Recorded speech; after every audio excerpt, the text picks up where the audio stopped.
اس پر فیضان ہوتا ہے، چاہے حج کے ایام ہوں یا زندگی کے دوسرے دن، اس کے علاوہ کے ایام۔ مجاہدانہ زندگی، نمبر 2، مجاہدانہ زندگی کی حج سے ٹریننگ اور تربیت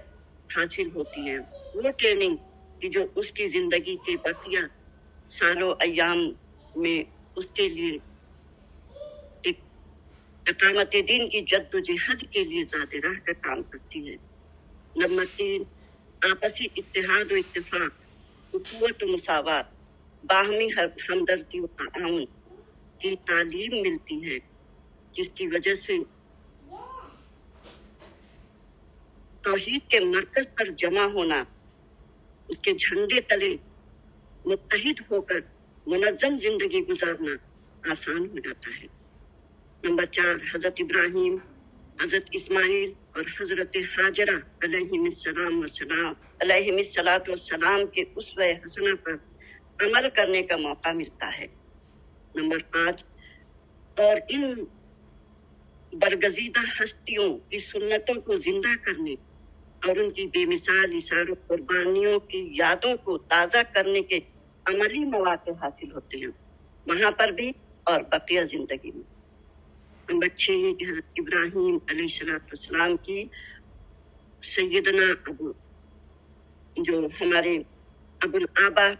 جد امجد، ان کی عبودیت بندگی کا حقیقی نمونے کا درس ہمیں حاصل ہوتا ہے، اور اگر ہم ان تمام